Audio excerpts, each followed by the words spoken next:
هم الكويت عراقية واقتطعت من العراق كمحمية بريطانية، ولما انتهت الحماية يفترض تعود إلى العراق مثل ما يفترض أن يكون. تجعل دولة ودولة خسيسة، تجعل دولة ودولة خسيسة،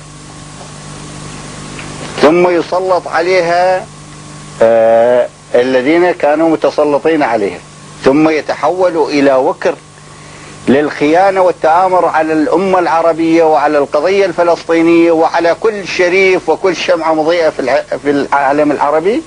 لا قصوا رؤوسهم الحذر، لا قصوا رؤوسهم الحذر. لعلنا رأينا ما فعل بحاكم العراق الرئيس السابق للعراق صدام حسين، أن مسارعة كثير من الإخوة أو الأخوات إلى الكلام على هل هو كافر هل هو مسلم. يا أخي ما دخلك أنت هو كافر ولا مسلم، هذا ليس من شأن. أننا اطلعنا على بعض الكتابات الموثوقة من بعض إخواننا العراقيين من الدعاة والعلماء، ذكروا أنه كان يدعم بناء المساجد، أنه كان يحارب الفساد، أنه أمر بطباعة أعداد كبيرة من المصاحف، أنه فعل وفعل.